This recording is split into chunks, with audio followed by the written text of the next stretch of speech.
इस्तकबाल है आपका न्यूज 18 जम्मू कश्मीर लद्दाख हिमाचल में। मैं हूं विशाल और आप देख रहे हैं JKLH प्राइम टाइम। आपने सुना अभी बोल रहे थे केंद्रीय गृह मंत्री यानी वजीर दाखिला अमित शाह।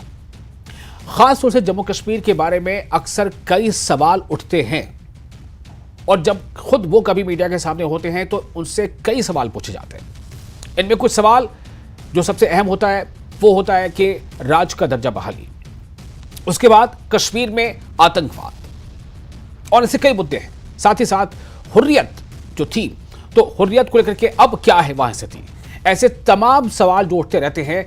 उस सवाल का उन्होंने बस सीधा जवाब यही दिया है कि no confusion, there is no confusion as far as Jammu Kashmir is concern. तो इसकी और तफसीलात क्या है इस पर हम बातचीत करेंगे और साथ ही देखेंगे कि और अलग अलग सेक्शन ऑफ सोसाइटी, अलग अलग पॉलिटिकल पार्टीज के नुमाइंदे वो क्या कहते हैं। लेकिन आज का मुद्दा तो बस यही है कि जम्मू कश्मीर पर नो कंफ्यूजन।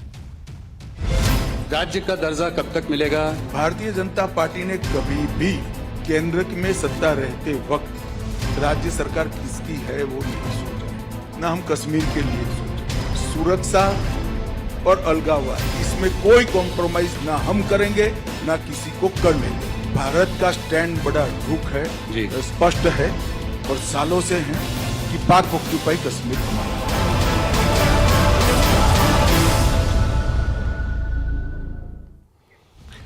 तो दरअसल केंद्रीय गृह मंत्री अमित शाह राइजिंग भारत कार्यक्रम में जो हमारे इंट्रो का प्रोग्राम था उसमें वो बोल रहे थे। उन्होंने कई सवालों के जवाब दिए।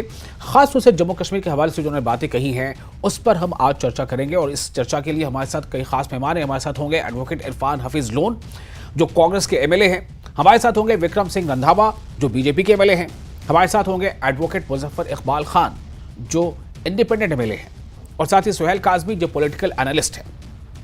तो सबसे पहले मैं सुहेल काजमी साहब आपके पास आना चाहूंगा आपका इस्तकबाल करते हुए कि जम्मू कश्मीर के हवाले से जो क्वेश्चंस है, जो किसी भी एक चाहे वो जम्मू कश्मीर का शहरी हो या जम्मू कश्मीर को लेकर के वो कुछ सोचता हो, बातें करता हो, पत्रकार हो, टॉप 3-4 क्वेश्चंस तो होते ही होते हैं उसके सामने। मैं आपसे जानना चाहता हूं लगभग इन्हीं सवालों का सामना केंद्रीय गृह मंत्री यूनियन होम मिनिस्टर ने भी किया और उनका जवाब भी क्लियर है, कश्मीर पर नो कंफ्यूजन। मैं आपसे जानना चाहता हूं कि क्या आप इस पर कोई अपनी रिमार्क देना चाहेंगे, आप इस पर अपनी क्या बात रखना चाहेंगे? देखिए सर, 2-3 चीजें तो बड़ी स्पष्ट हैं। पहली बात तो ये है कि यहाँ फिजा बदली है, हालात अच्छे हुए हैं। यहाँ जो इलेक्शन जो है जो जिस ढंग से हुई है और जिस तरह का योगदान लोगों ने पार्टिसिपेट करके दिखाया है और जिस तरह का टूरिज्म सर्किट और बाकी चीजें हुई हैं उसमें कोई दो राय नहीं है।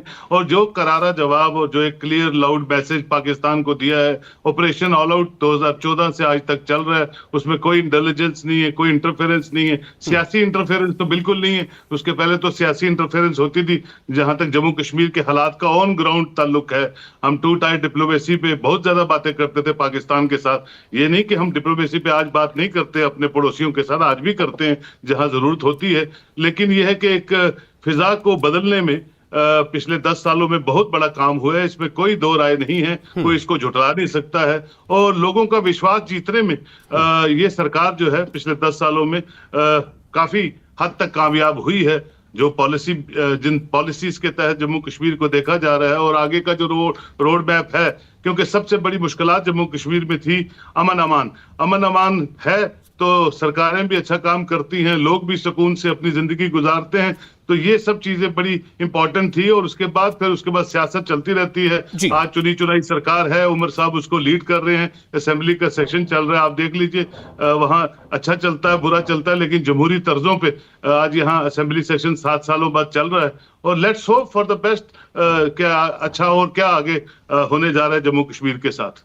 चलिए, तो ये आपने फर्स्ट एक रिएक्शन आपने ले लिया और जैसा मैंने आपको पहले बताया कि हमारे साथ कई खास मेहमान साथ मौजूद हैं।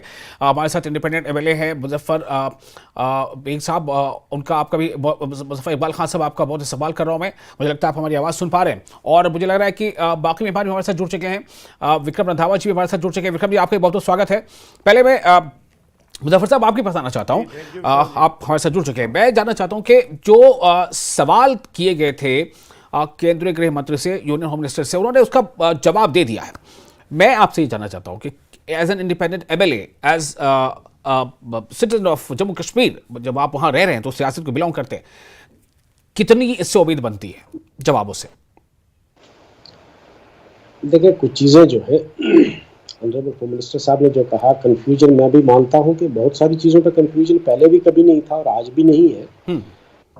एक चीज़ पर कंफ्यूजन आज भी है जी, कि जम्मू कश्मीर की रियासत की वापसी, जो यहाँ के लोगों के अंदर एक अनसर्टिनिटी है, इस अनसर्टिनिटी को रिमूव करना चाहिए। कि आप ये कहते हैं कि भाई मौजू वक्त पे, अप्रोप्रिएट टाइम पे, तो वो अप्रोप्रिएट टाइम कब आएगा? अभी मेरे ख्याल में 6 साल होने लगे हैं, अगस्त में 6 साल हो जाएंगे। क्या 6 साल काफ़ी नहीं है, अप्रोप्रिएट नहीं है? बाकी अमनो अमान पर भी मुझे आई हैव सम रिजर्वेशंस। अमनो अमान जिस किस्म का हम एक्सपेक्ट करते थे वो तो नहीं हो पाया। बहरहाल तशद्दुद शिफ्ट हो गया जी। हर उस बहस में नहीं जाऊंगा। अनएम्प्लॉयमेंट राइज की जो सबसे बड़ी चीज़ है कि हमारे जम्मू कश्मीर आज की डेट में अनएम्प्लॉयड की शरह में नंबर 1 पे है पूरे मुल्क में, जो कि बहुत नीचे था पहले। तो मुझे ये बताओ कि जब अनएम्प्लॉयमेंट भी बढ़ गई, जब अनसर्टिनिटी भी बढ़ गई, ठीक है कुछ चीज़ों में बेहतरी हुई है, उसमें कोई दो राय नहीं है, लेकिन वो ये कहना कि उन मामलात में किसी की कोई इंटरफेरेंस ना पहले थी ना अब है। बाकी चीज़ों में ठीक है, उन्होंने कहा कि भाई पीओके को हम लेंगे, अभी टाइम फिक्स नहीं किया उन्होंने, लेकिन वो अच्छी बात है, हम उनके साथ हैं। पीओके को वापस आता है तो सबसे ज़्यादा खुशी तो मुझे होगी उसकी जी, कि भाई वो हमारा हिस्सा है। हाँ। तो मैं तो कहता हूँ कि लद्दाख को भी वापस करो, वो भी हमारा हिस्सा है। लद्दाख को भी साथ लाओ, पीओके को भी साथ लाओ, और जो हमारा ओरिजिनल जो जम्मू कश्मीर है उसको हमें वापस करो। वो तो अच्छी बात है, उसमें कोई दो राय नहीं है, लेकिन ये खाली एक सियासी स्लोगन ही बन के ना रह जाए। हम तो चाहते हैं कि भाई खाली सियासी स्लोगन बन के ना रह जाए। विक्रम रंधावा जी, मैं आपके पास आना चाहता हूं, आपको रिएक्ट करना है। क्या ये सिर्फ सियासी स्लोगन बनकर रह जा रहा है या वाकई जो प्रॉमिसेस हैं वो फुलफिल होंगे? देखिए, मुझे लगता है कि बहुत बड़ा फॉर्चुनेट बयान 2-3 बार हमारे ऑनरेबल चीफ मिनिस्टर साहब ने दिया concerning to our prime minister, और उन्होंने इन पब्लिक भी और इन मीडिया में भी कहा कि Narendra Modi as a prime minister is a man of words. वो जो कहते हैं वो करके दिखाते हैं। जम्मू कश्मीर एक विकसित जम्मू कश्मीर बने, ये आदरणीय प्रधानमंत्री जी का भी और भारत सरकार का एक मजबूत इरादा है। और मुझे लगता है कि हमें ट्रस्ट एक जो है वो करना चाहिए कि केंद्र सरकार की कथनी और करनी में कोई अंतर नहीं है।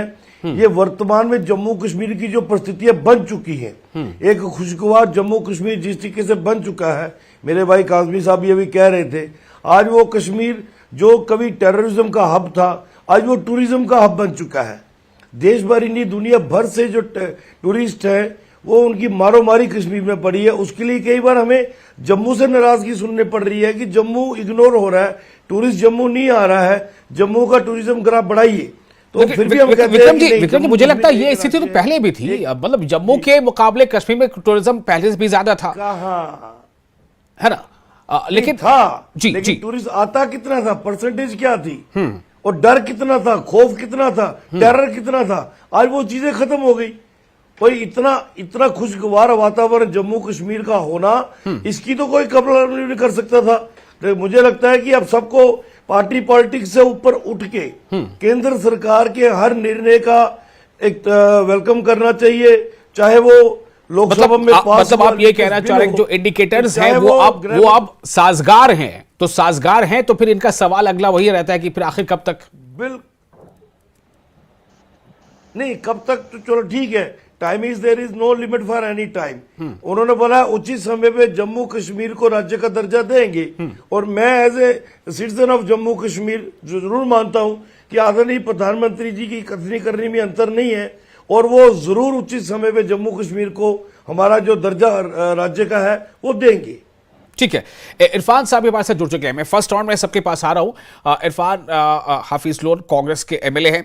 इरफान साहब, काफी गहमा गहमी, जोर आजमाइश सब कुछ हुआ जम्मू कश्मीर असेंबली में, सदन के अंदर, इन सब के बाद कुछ सवाल ऐसे हैं जो अभी भी वो एग्जिस्ट कर रहे हैं, और ऐसे ही कई सवालों का होम मिनिस्टर ने राइजिंग भारत प्रोग्राम में जवाब दिया है।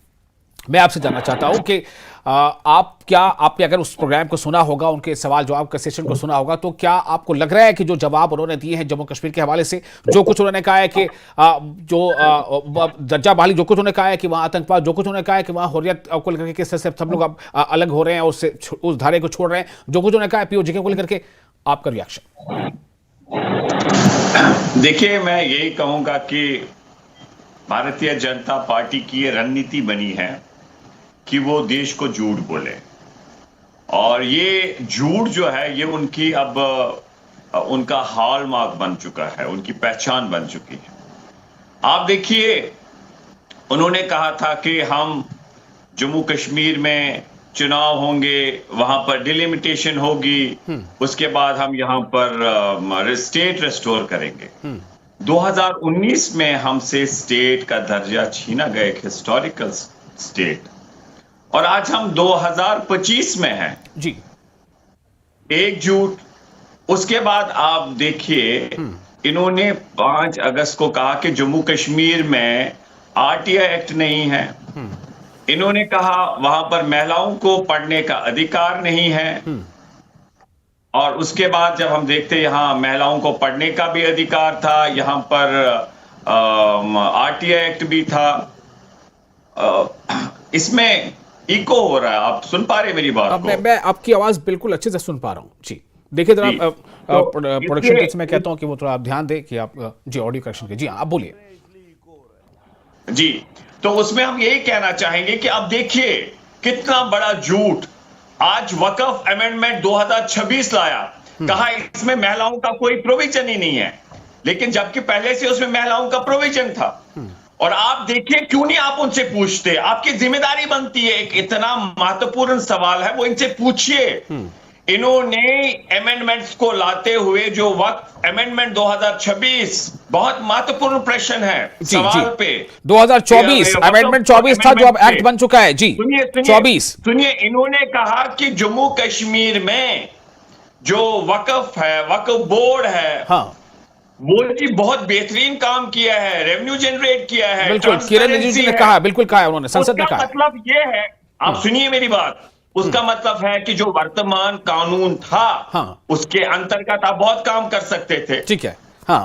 फिर तो क्या जरूरत थी? देखिए, थोड़ा सा आप वक्त पे बिल्कुल बोलिए, लेकिन मैंने पहले थोड़ा सा जो सवाल आपके सामने रखे थे, अब देखिए रंधावा जी भी इंतजार कर रहे हैं कि मैं उनको मौका दूं और आपके सवाल का जवाब दें। लेकिन मेरा सवाल आपसे ही था कि क्या कि इन मुद्दों पर हमला, इदारों पे हमला, ये झूठ बोलने की राजनीति, अरे ये तो ऐसे लोग हैं जिन्होंने इस मुल्क की आजादी के लिए लड़ा है, उनको एक कभी देशद्रोही कहते हैं उस पार्टी को। चलिए ठीक है, अब मैं मुजफ्फर साहब, मैं अलाउ करूं रंधावा जी को वो जवाब दें। चलिए रंधावा जी बोलिए। अब वो कह रहे हैं, देखिए आप इरफान साहब क्या बता रहे हैं, आपको ये बताना है, वो दलीलें दे रहे हैं कि कैसे जम्मू कश्मीर का वक्फ बोर्ड बेहतरीन काम कर रहा है, खुद एक महिला वहां की चेयरपर्सन है, तो ये कैसे कहा जा सकता है कि महिलाओं को नहीं मिली जगह वगैरह वगैरह, जो वो कह रहे हैं। आपको जवाब देना जी।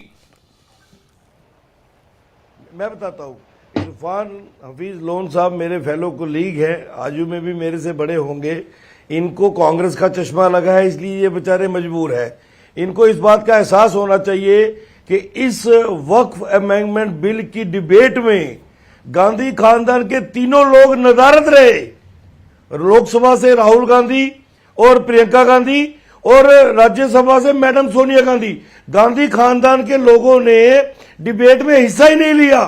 तो मुझे लगता है पूरी की पूरी कांग्रेस ही धराशायी हो गई कि वो गांधी खानदान जो है या तो इस बिल के सपोर्ट में था या उनको नॉलेज नहीं थी। थोड़ा सा समझते हुए टॉपिक से हम बिल्कुल ज्यादा विषयांतर ना हो जाए जी। भारतीय जनता पार्टी ने था किस तरीके से कांग्रेस के नेताओं ने अपनी बात को रखी, एक और झूठ बनाकर सबके ये झूठ की राजनीति आप छोड़िए। काला धन कहाँ है? 15 लाख रुपए लाइए, बताइए, जवाब दीजिए।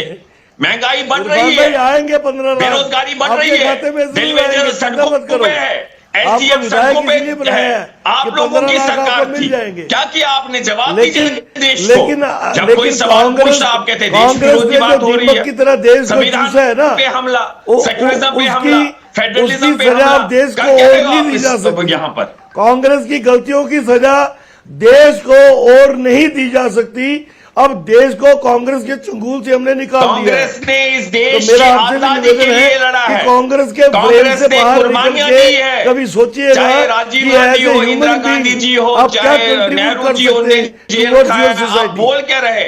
उन्होंने इस देश का निर्माण किया और जो लोग जो विचारधारा कौन से आज देश यहाँ भाई को अरे भाई से लड़ाने उनकी वाले, वजह से जो पाकिस्तान का अंग्रेजों के निर्माण तलवे हुआ। चाटते वो थे, नलायकी नहीं आज वो करते। देश बंद सरदार बन चुके वल्लभ भाई हैं। पटेल प्रधानमंत्री बन और जो जाते देश तो के लिए पाकिस्तान का जिन्होंने जन्म काम नहीं किया, होता। उनको आप तो देश आज ये विरोधी आर पार कहते की हैं। बात नहीं होती। और उनको साउथ कहते हैं ईस्ट कांग्रेस एशिया का पार्टी ने हमारा क्या किया, एक क्या ही कहा मुल्क हमें, होता, जब हम अखंड आजाद भारत, हुए मुल्क से। जिसमें हिंदू भी रहता, मुसलमान Virtually भी हमारे रहता, पास कुछ सिख नहीं भी था। रहता, ईसाई भी इस रहता। देश का वो कांग्रेस सिर्फ यहाँ पार्टी ने रह रहा निर्माण है जो किया। पाकिस्तान में चाहे कहीं हमें दिखता भी नहीं है। एम्स हो, चाहे हेल्थ सेक्टर हो, चाहे एजुकेशन हो, जी चाहे देखिए रेलवे देखिए हो। एक मिनट इरफान साहब जम्मू रंधावा जी, कश्मीर मैं को आज किसने दिया? कांग्रेस वर्सेस अमित बीजेपी भाई। डिबेट लेके नहीं बैठा।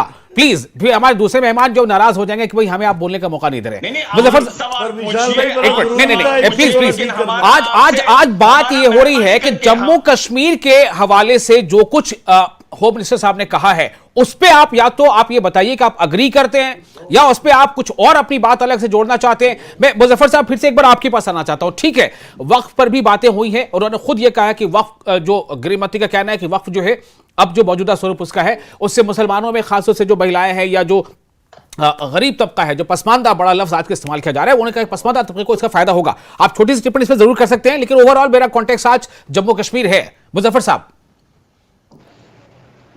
देखिए, वक्फ पे इसमें कोई दो राय नहीं कि वक्फ एक अनकॉन्स्टिट्यूशनल है। हालांकि ये कबलस वक्त है, supreme court is seized of the matter और अगर ये लोग राजी होते तो जितनी भी मुस्लिम तंजीमें हैं इस मुल्क की, उन सब ने तकरीबन 15 पिटिशंस फाइल हो चुकी हैं और मुझे लगता है कि 1-2 दिन में और बहुत सारी पिटिशनें फाइल होने वाली हैं। और कोई ऐसी ऑर्गेनाइजेशन, मुस्लिम ऑर्गेनाइजेशन हमारे मुल्क में नहीं बची जिसने इस वक्फ एक्ट को, जो अब तरमीम होकर एक्ट बन चुका है, इसकी तनकीद ना की हो और ये ना कहा हो कि ये हमारे मजहबी मामलात में एक मुदाखलत है। और इसमें कोई दो राय भी नहीं है। वक्फ एक्ट में उन्होंने बहुत सारी चीज़ें जो हैं वो गैर आईनी भी रखी हैं। जिस तरह आपने लिमिटेशन लागू की उसको, you want to legalize the illegal occupation of those who has encroached upon the waqf land. What is the intention of this? लेकिन मुजफ्फर साहब एक बात मैं आपके सवाल से कह रहा हूं, मैं इसका रिएक्शन काजमी साहब से लेना चाहूंगा कि इसमें दो राय नहीं है कि आम जो मुसलमान है उसकी बड़ी तादाद, बड़ी संख्या ऐसी जिनको पता भी नहीं था कि वक्फ जो है हमारे लिए है कि नहीं है। वो कुछ खास लोग ही उन पे काबिज थे, कुछ खास लोग ही उसको रूल कर रहे थे। काबिज का मतलब उसको देख रेख कर रहे थे।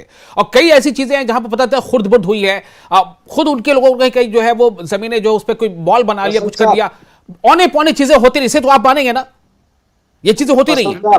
वसल साहब मेरी बात सुनिए। ठीक है, मुझसे it is very easy to criticise any organisation जी, लेकिन उस पर आप यूनिफॉर्मली करें। ये मैं नहीं कहता कि हाँ। वक्फ में खुर्द-बुर्द नहीं थी, या आप ये भी नहीं कह सकते कि नया जो एक्ट बना है ये खुर्द-बुर्द को खत्म कर देगा। ऐसा भी नहीं है, पहले भी गवर्नमेंट कंट्रोल था। इसी तरह बहुत सारी जो मजहबी संस्थाएं हैं, हाँ। मजहबी जो ऑर्गेनाइजेशंस है, उस तरह अगर आप देखेंगे हाँ। तो आए दिन जितनी भी आपकी संस्थाएं हैं हिंदू कम्युनिटी की, उनमें भी खुर्द-बुर्द का मामला आता है। बहुत सारे ऐसे जितनी भी मठ्स हैं या दीगर जितनी भी इंडोमिट्स हैं बिलखुसूस, उनमें खुर्द-बुर्द का मामला आता मैं है। आपसे जानना चाहता हूं ये कहेंगे सुहेल साहब, अगर जो इसके खिलाफ आवाजें उठ रही, चूंकि थोड़ा सा उसका जिक्र किया है उन्होंने, वक्फ जो है वो जम्मू कश्मीर पे भी वो उससे जुड़ा है, अलग नहीं, इसलिए फिर सवाल कर लेता हूं। सुहेल साहब, मेरा आपसे सवाल ये है कि क्या खदशा किस बात का है, किस बात का खदशा, अगर जो कोई भी बाहर सड़कों पर आ रहा है या अपनी आवाज उठा रहा है या जो रेड पिटिशन या पिटिशन दायर कर, किस बात का डर है? सवाल मेरा आपसे ये है सर, क्यों? देखिए सर, ऑनरेबल सुप्रीम कोर्ट में लगभग 10 पिटीशंस लग चुकी हैं। कपिल सिब्बल साहब एक उसमें एक एडवोकेट हैं। अब वो क्या डिसाइड करेंगे हमें नहीं पता है, लेकिन जो मोटे मोटे तौर पे मैं आपको बताता हूं, जब जो एप्रीहेंशंस थी कि नॉन मुस्लिम इसमें मेंबर होगा, फ्लोर ऑफ द पार्लियामेंट पे अमित शाह साहब ने कह दिया कि कोई भी नॉन मुस्लिम इसमें मेंबर नहीं होगा। दूसरा ये एक एप्रीहेंशन थी कि इसमें गवर्नमेंट की तरफ से कोई इंटरवेंशन होगी रिलीजियस। उन्होंने ये भी कह दिया कि रिलीजियस सेंटिमेंट्स की और रिलीजियस अफेयर्स में गवर्नमेंट ऑफ इंडिया का कोई भी इंटरफेरेंस नहीं होगी। ये अमेंडमेंट जो है, वक्फ अमेंडमेंट जो है, इसके उसी तरह से जिस तरह से पहले वक्फ बोर्ड चल रहे उसी तरह से गवर्नमेंट की देख रेख में ये चलेंगे। जहां तक खुर्द की बात है, मैं आपसे वसूख से कहता हूं, ऑन ग्राउंड आपको जम्मू कश्मीर बता दूं, कोई ऐसा कब्रिस्तान नहीं है जो इंक्रोच नहीं हुआ है। और जहां कब्रिस्तान एक ऐसी जगह है जहां हर इंसान को लास्ट में वहीं जाना है। कोई ऐसी औकाफ की लैंड नहीं है जो इंक्रोच नहीं हुई है, या सेल नहीं हुई है, रीसेल नहीं हुई है, 10 बार उसको नहीं बेचा गया है। यहाँ मुस्लिम औकाफ इस्लामिया चलता था। लेकिन सुहेल साहब, एक सवाल जो अभी मुजफ्फर साहब ने उठाया कि क्या अब इस बात की जमानत कोई देगा कि अब ये चीजें नहीं होंगी? देखिए, अगर आपने ये कहना है कि कल गर्मी नहीं होगी तो आज हम एसी लगाना छोड़ देंगे या उसको ठीक रिपेयर करना छोड़ देंगे। देखिए, उम्मीद पे दुनिया कायम है। कोई बिल जब आते हैं मेरे और आपके कहने से पास नहीं होते। जवाब आपने दे दिया मुजफ्फर साहब, आपके सवाल का जवाब मिल गया है। फिर आपसे रिएक्शन ले लूंगा। रंधावा साहब, मैं आपके पास आना चाहता हूं। ठीक है, इस पे दो पॉइंट्स है कुछ पीओजेके के बारे में उन्होंने कहा। उन्होंने जो हुर्रियत पसंदी, जो अलहदगी सेपरेटिज्म, उससे रिलेटेड जितने ऑर्गेनाइजेशन है वो अब धीरे धीरे जो है वो सरेंडर कर रहे हैं, एक तरह से वो इसमें मुख्य धारा में शामिल, इस पर उन्होंने कहा है। मैं आपसे जानना चाहता हूं इस पॉइंट पर खासतौर से कि जो अलहदगी पसंद तंजीमें थी वो एक के बाद एक ऐसी खबरें आ रही हैं कि वो जो है लगातार अब वो अपने हाथ खड़े कर रहे हैं, वो मतलब मुख्य धारा में जुड़ रहे हैं। इसे कितना है मानते हैं? क्योंकि इसका जिक्र किया है खुद केंद्रीय गृह मंत्री ने। रंधावा साहब, देखिए विशाल, यही तो बदलते जम्मू कश्मीर की तस्वीर है। जिन लोगों ने 30, 35, 40 साल पहले गन कल्चर को अडॉप्ट किया, अलगाववाद के रास्ते पे चले, और उनकी वजह से, उनकी हरकतों की वजह से कई माओं ने अपने बेटे खोए, कई बहनों ने अपने भाई खोए, कई घर उजड़ गए। आज उनको एहसास हो रहा है कि नहीं, हमने क्या पाया क्या खोया। तो गॉड विलिंग देर आए दुरुस्त आए। अभी गृह मंत्री जी के 3 दिन के दौरे पर भी 3 जो अलगाववादी संगठन है उन्होंने खुद को कहा कि हम नीज पे आ जाएंगे, हम सरेंडर करने को तैयार हैं, हम मेन स्ट्रीम में आना चाहते हैं, हम अच्छी जिंदगी जीना चाहते हैं। गॉड विलिंग, भगवान वाहिगुरु अल्लाह ने उनके अंदर सद्बुद्धि डाली है और वो सुधरे हैं। यही तो बदलते जम्मू कश्मीर का, यही बदलते जम्मू कश्मीर की तस्वीर है। इरफान साहब, आपके पास आना चाहता हूं। जम्मू कश्मीर बदल रहा है, बदल गया है, अब क्या चाहिए? देखिए, इन्होंने कांग्रेस का चश्मा पहनने को नहीं दिखेगा जी, बदल गया है ना। तभी आपने देखा कुछ दिन पहले हमारे कुठवा में क्या हुआ, किस तरीके से वहां पर एक निर्दोष लोग मारे गए, जिनमें एक बच्चा भी शामिल था। इसी तरीके से आप देखिए यहां पर हमारे रजौरी में क्या हुआ। आपने देखा 5 अगस्त का फैसला हुआ, इन्होंने कहा स्टेट को यूटी बनाएंगे, सब शांति होगी, एक बदलता कश्मीर होगा। उसके बाद आपने टारगेट किलिंग्स देखी। हाल ही में जब हमारा सेशन भी चल रहा था असेंबली का, हमने कुठवा का वाक़ा देखा, हमने रजौरी का वाक़ा देखा। हम देखते हैं कि हमारे सेना के, मैंने अपने वो डीएसपी हुमायूं साहब जहां गृह मंत्री जी गए थे, ये क्या बोल रहे, कितना झूठ ये बोलेंगे देश को। जब इनसे आप पूछते 15 लाख काला धन कहां गया, अकाउंट्स में नहीं आया, तो ये कहते देश विरोधी। जब आप इनसे पूछते महंगाई बढ़ गई तो कहेंगे देश विरोधी। जब आप इनसे पूछते वो कहां गए, वो करोड़ों वाली नौकरियां जो आप देने जा रहे थे, तो कहेंगे आप देश विरोधी बात कर रहे।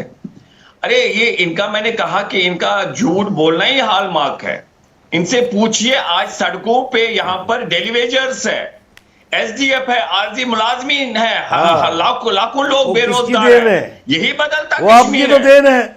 आप सरकार के हिस्सेदार हो, इसलिए तो हमने कहा आप सरकार के हिस्सेदार हो। सरकार ने डेलीवेजर्स के बारे में 6 महीने से कोई फैसला क्यों नहीं किया? ये बदलता कश्मीर है। इसके लिए तो हमने इन्होंने महाराजा हरि सिंह की स्टेट को तोड़ा, इन्होंने महाराजा हरि सिंह जी की स्टेट को तोड़ा। वो आप तो सरकार का महाराजा हरि सिंह ने जो स्टेट बनाई थी, उस स्टेट को यूटी बनाया इन्होंने। यही बदलता कश्मीर है। इनसे पूछे क्या ये, इनसे पूछे क्या ये, अगर 5 साल से, ये 2019 से सरकार कहती है, ऑनरेबल सुप्रीम कोर्ट में भी कहा एट द अर्लिएस्ट, इनको तो विक्रम जी को रिजाइन करना चाहिए था और श्रद्धांजलि देनी थी इनको, इनके साथियों को, सब बीजेपी लोगों को कि हमें स्टेट दे दो, अगर नहीं देगो तो हम त्याग पत्र दे देंगे। वो सही श्रद्धांजलि होती महाराजा हरि सिंह जी को। ये ड्रामाबाजी में माहिर है। ये भाजपा वाले झूठ में पूरे देश में, और भाजपा वाले जो है इन्होंने नेशनल स्कूल ऑफ ड्रामा से ट्रेनिंग करके आए हुए हैं। महाराजा और अभी रणजीत गुंडागर्दी सिंह जी भी को करते हैं। जवाहरलाल जो नेहरू बात और शेख इनके अब्दुल्ला की सही लड़ाई बात की बोलेंगे, वजह उसकी से पिटाई करना जम्मू शुरू कश्मीर करते से हैं। देश निकाला हाथापाई दिया गया करते था। हैं।